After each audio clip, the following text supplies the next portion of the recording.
Hey everyone, welcome to Midnight Whisperer, a place where real stories from Reddit's darkest threads come to life.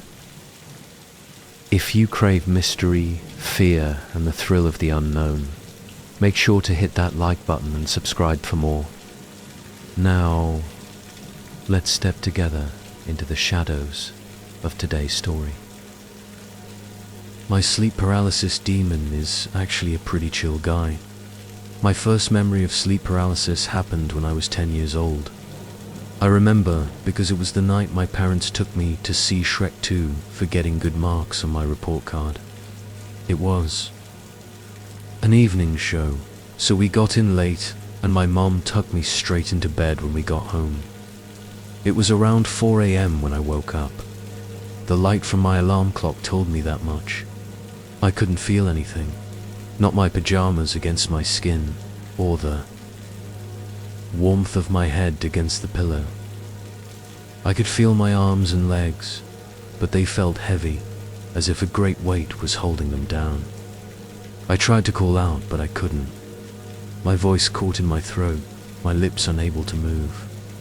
I mustered a weak groan that sounded like a cross between a frog's croak and a zombie's moan, but that was it. I thought I was dead. That this is what death feels like. Being awake, but unable to move or tell anyone. My mind wrestled with the idea of being placed in a coffin, unable to tell anyone I was still alive in here. Unable to move or say anything as the lid closed and they put me in the ground. Still alive, my fear subsided as I felt my heart thudding in my chest in response to my near panic attack. I also became aware of my breathing, which slowed as the fear subsided. I calmed a little, thinking it was just a dream. That was when I saw him for the first time. Mr. BrownStickLegs. He huddled in the corner of the room by my closet. His two oversized red eyes glowed in the dark of my bedroom. His face was like a porcelain mask, white, expressionless, with no mouth or nose. Only those two haunting red eyes. When he stood up, his body unfolded like origami until his head reached the ceiling. His neck bent, tilting forward as is true. Height was greater than the height of my room. His long black torso was covered in shimmering symbols that reflected red in the light of his glowing eyes. He stood on two spindly thin legs that disappeared into the shadows of the room.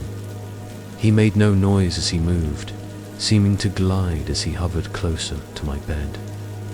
His long thin arms reached down to me as I moaned through paralyzed lips. I could not scream, even though I very much wanted to. His fingers reaching through the darkness, down to my face. Two pointed fingers touched against my eyelids, pushing them closed. I remember his fingertips feeling cool, but not cold. Even though the ends of his fingertips looked sharp, his touch was gentle. Do not struggle, little one. Sleep, sleep, he said. His voice was so deep I could feel it in my chest when he spoke. I did as instructed, convincing myself that it indeed was a dream. Even if it wasn't, the back of my eyelids was more reassuring than looking into those piercing red eyes. In his vacant mask of a face, I closed my eyes, wanting it to be a dream, willing it to be a dream. I woke up the next morning, thankfully able to move, walk and talk. I explained what I saw to my parents, who both agreed that it was a dream. My mum tried floating the idea that something from Shrek 2 scared me, but neither my dad or I bore it. For confirmation, Dad asked that I draw a picture of what I saw for them. As I was drawing, I ran out of black crayon and had to finish his legs with the next darkest color in my crayon box. Hey there, Mr. BrownStickLegs, my dad said, as I handed him the drawing. You leave my daughter alone now, you hear? This is how my sleep paralysis demon ended up with the name Mr. BrownStickLegs.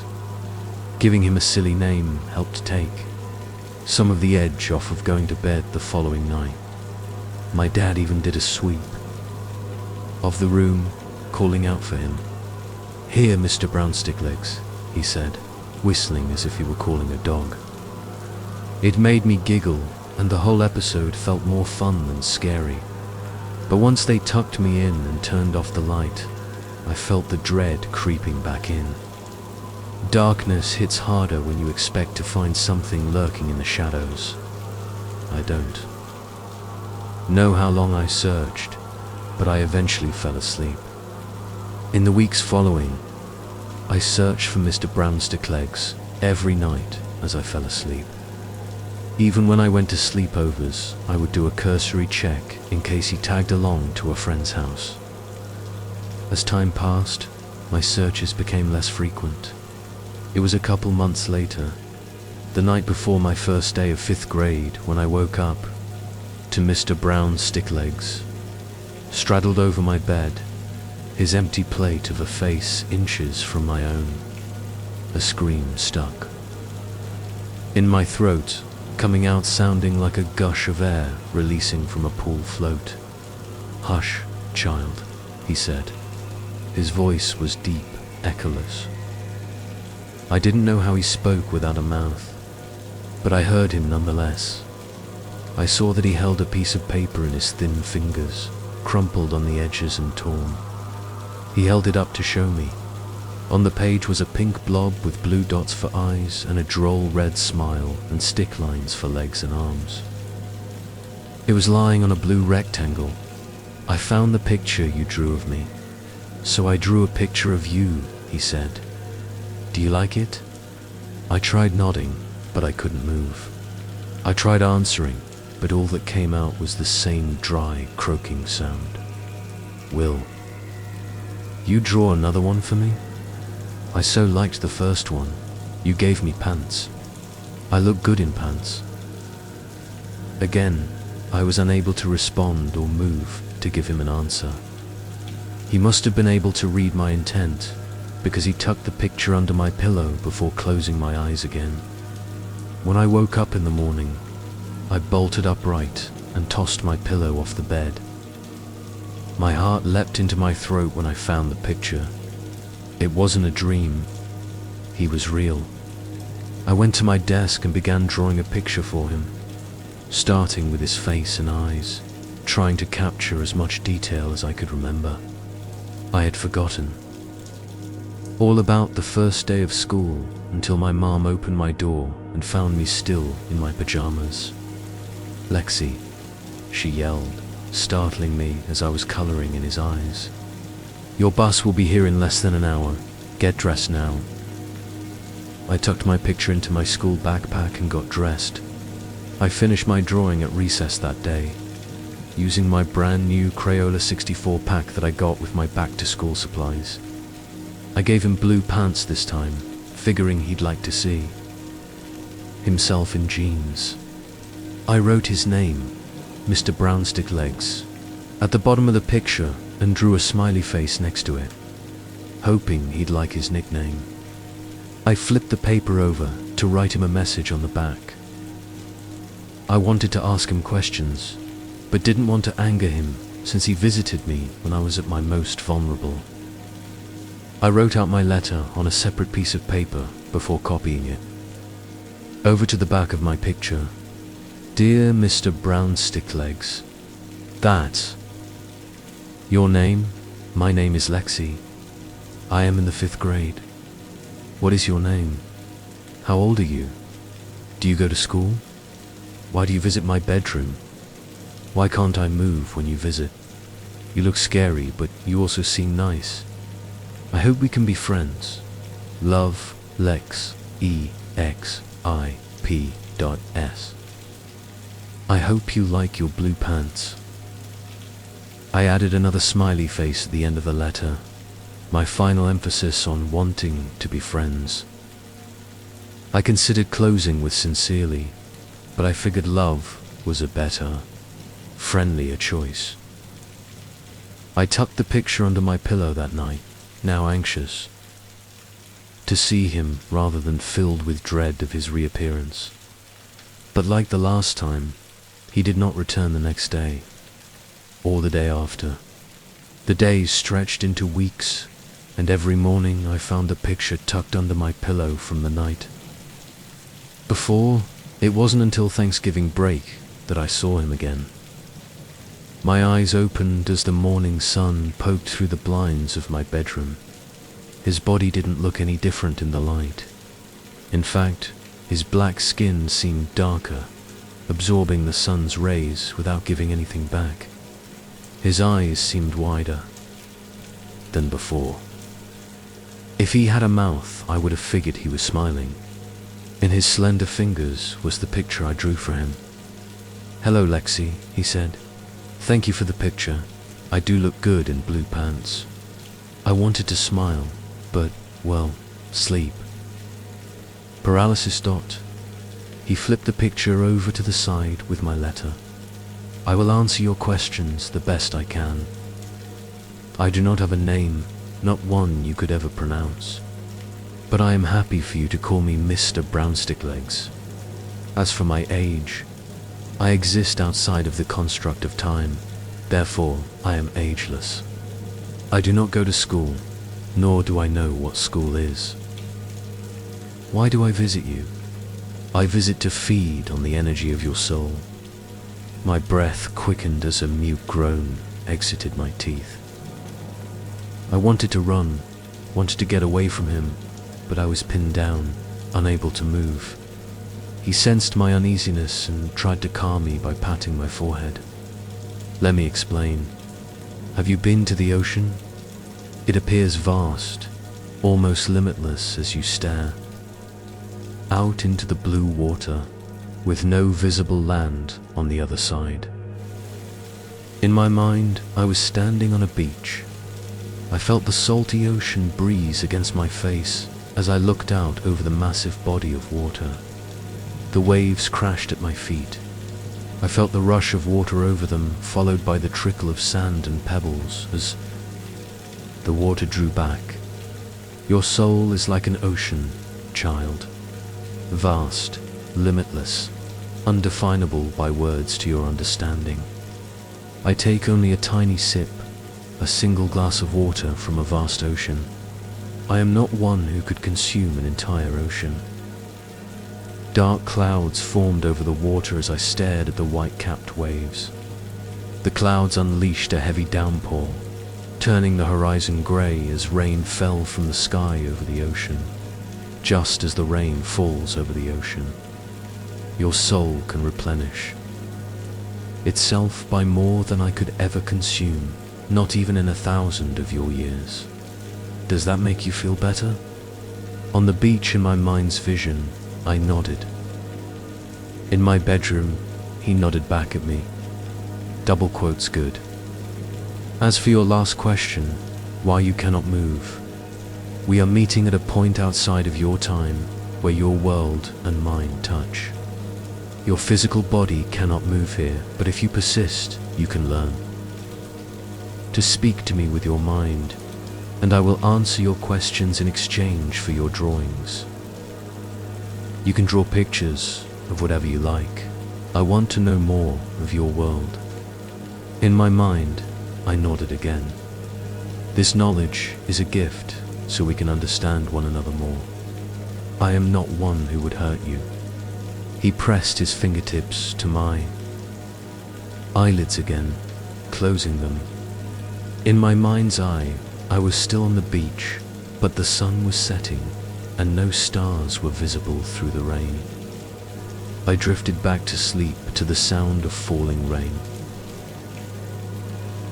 The next morning I asked my parents for a sketchbook and colored pencils. They tried to hold me off until Christmas, but since I spent most of my afternoons and weekends drawing pictures up in my room, Dad let me open one of my gifts a week early. A Strathmore sketchbook with 100 pages with a 50-pack of Crayola-colored pencils. I started by drawing the rest of my family. Mum, Dad, my little brother Tommy, our cat Libby, and even though he had died, our dog Pancakes. Next, I drew our house, then our car, then my school. I kept drawing anything I could think of, trees, birds, insects, until my sketchbook was full. I used my allowance to purchase more books so I could keep drawing. I honed my craft, redoing my earlier drawings in greater detail. My thoughts considered his wording. I am not one who could consume an entire ocean. I wanted to ask him if there were those who could, but I wasn't sure if I wanted to know. Such things, Mr. BrownStickLegs, didn't return until my freshman year of high school. To him, it wasn't like any time had passed.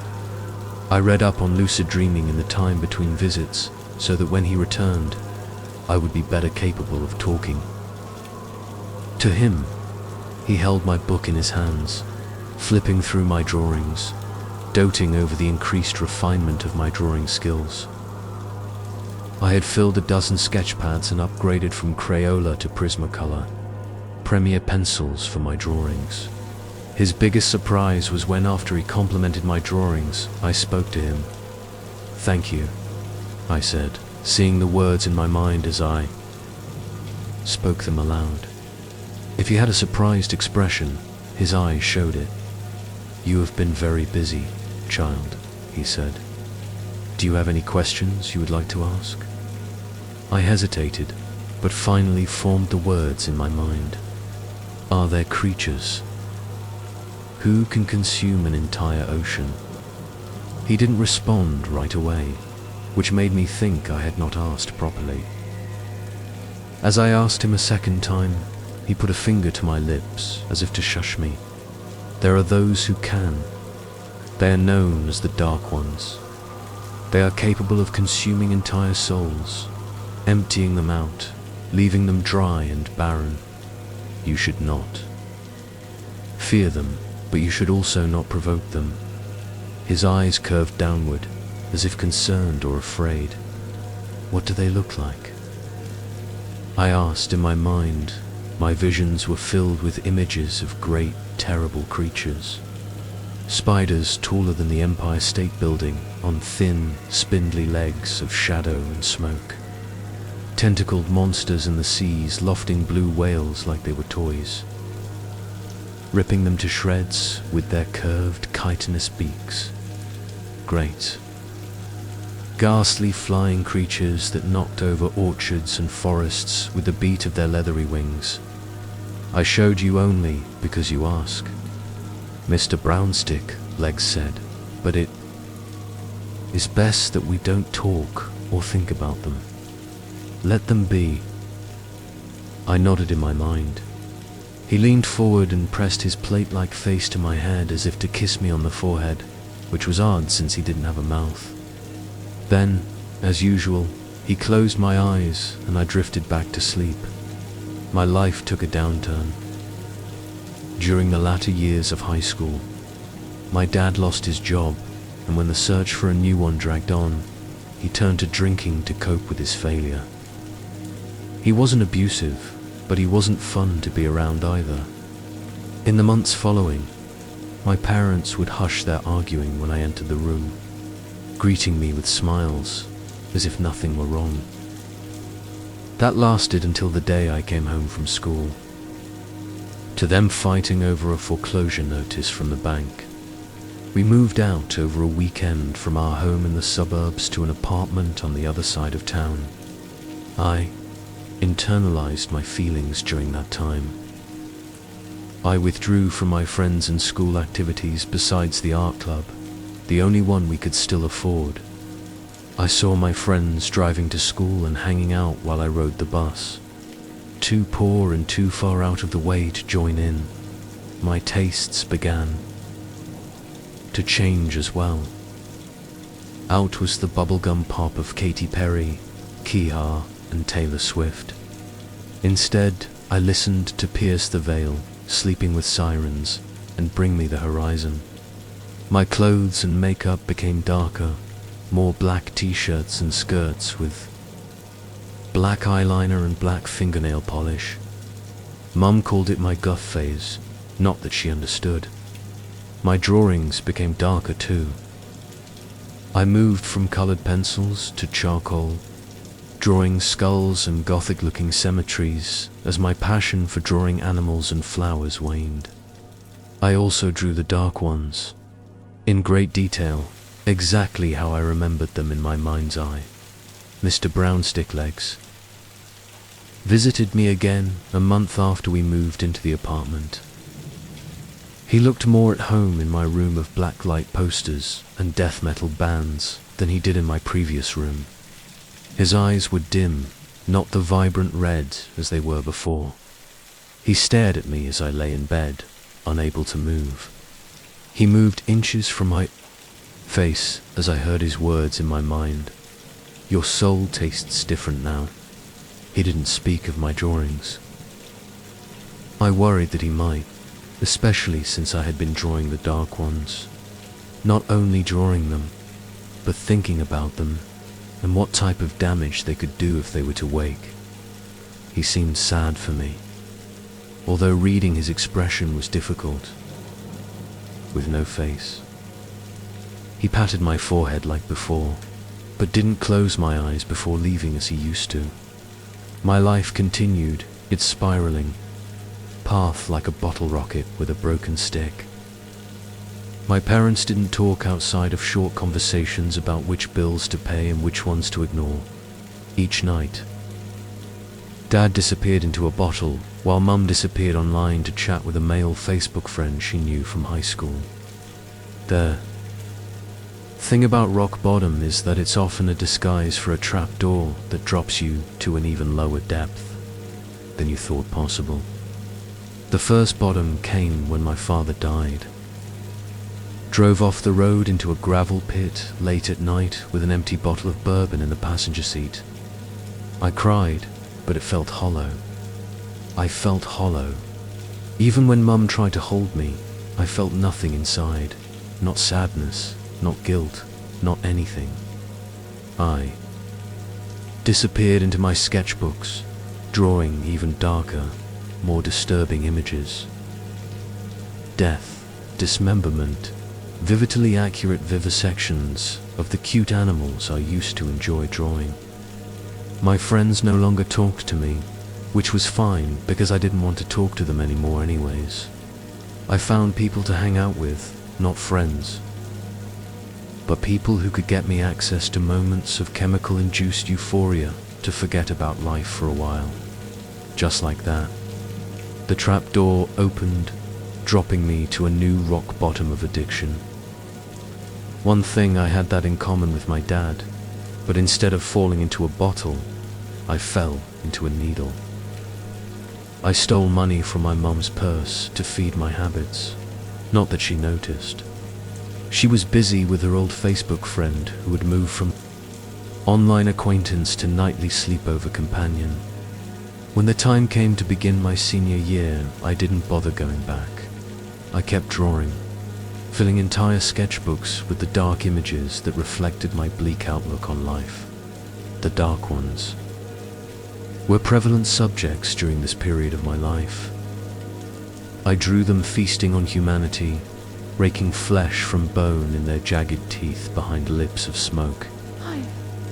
Came home one night to find my mom and her new male friend in the middle of a fight. It was different from her fights with Dad, more violent, more physical.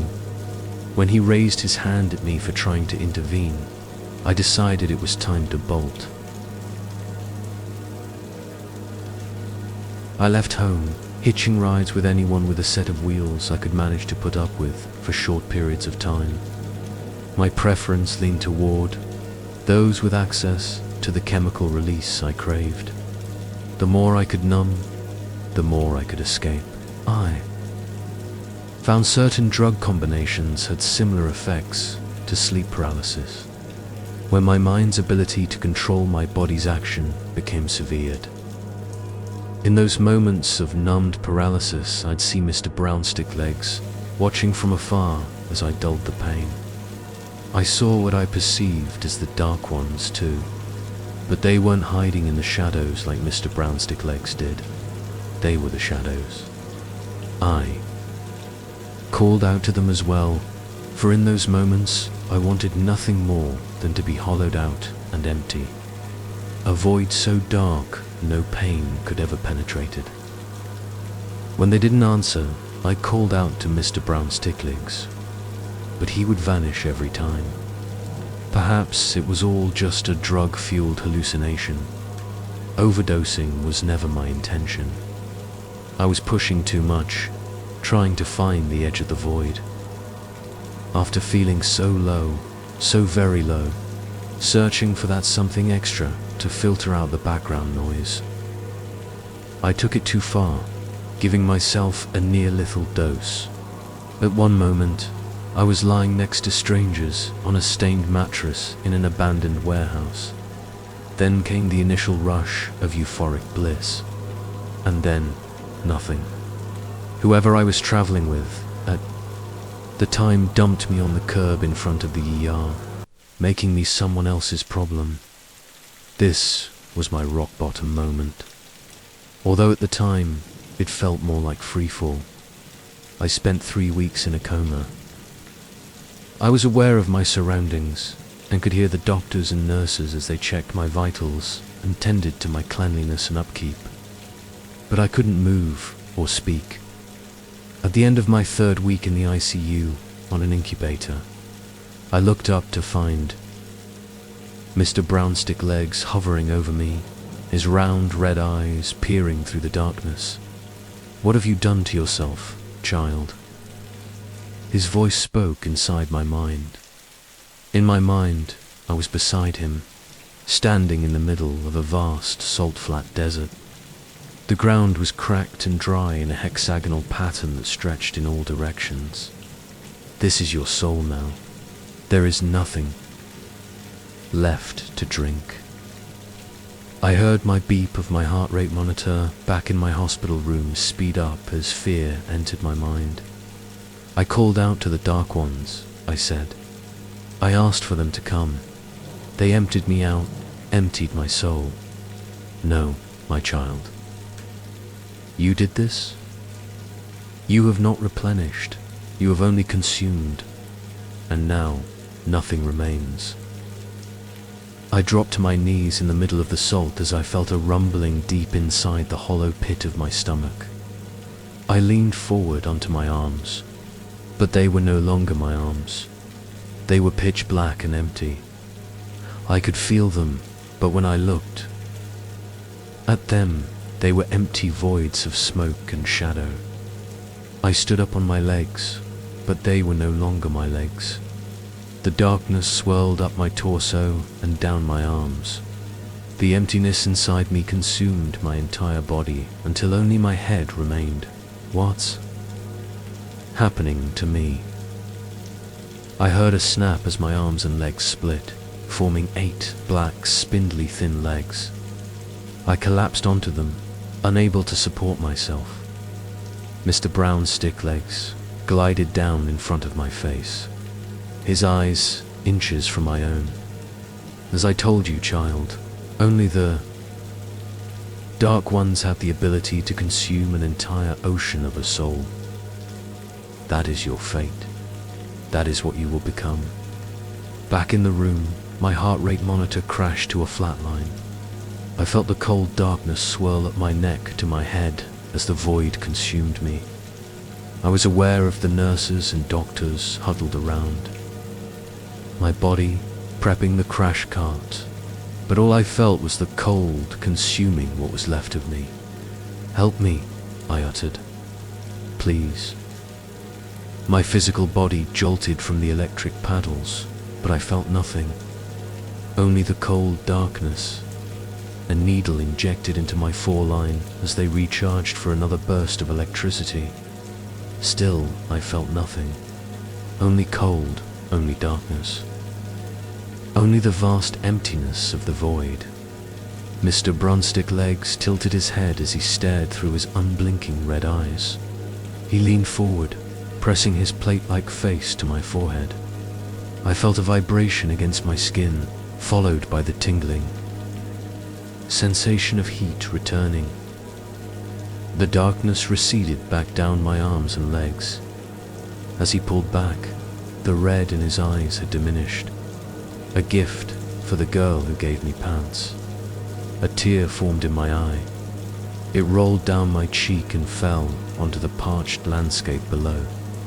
Before I could say anything, an electronic jolt coursed through my body, pulling me away from the salt-flat expanse and back to my hospital room. The sinus rhythm of my heart rate monitor returned to normal. I felt the cool gel of the defibrillator paddles against my chest. I remember squeezing the hand of one of the attending nurses, who smiled down at me. "Look who's awake," I cried, but it was different than before. I felt the pain I had long been avoiding, but I felt something else as well. I felt grateful, and I felt a sense of hope I hadn't known in a long time. It was a long road back from the darkness. But the thing about the road to recovery is that, like a road, it leads to a destination. After years of listless drifting towards the void, having a destination was an important first step in finding self-love. I reconnected with my mother, who was struggling with her own form of the darkness. We leaned on one another, talking and going to therapy as we worked through the issues that drove us apart. After my release from the hospital, I moved back home with her Facebook friend long gone. I got my GED and used my many sketchbooks as a portfolio to get an apprenticeship at a tattoo parlor. I've been clean for 4 years now, and it feels good to smile again. Granted, I still prefer Pierce the Veil to anything from Katy Perry's catalogue, and my tattoos and jewelry have more skulls than fluffy bunnies, but that's all on the surface. I no longer crave the darkness to consume me. I often think about the vision with Mr. BrownStickLegs on the salt flats that night in the hospital. I had not seen him since that night, and I often wonder about the state of my soul since that day. Has it replenished, or is it still the dried-up barren wasteland that he took me to on the night? Last night, around 3 a.m, I finally got my answer. I woke up with a heaviness on my chest, arms and legs. At first I felt the grips of fear grabbing hold, much like the first time I experienced it. But then, in the dark corner of my room, I saw glowing red eyes staring back at me from the shadows, in spite of my sleep paralysis. Couldn't help but smile when I heard his voice call out to me. Double quotes, "Child, your soul tastes much better now."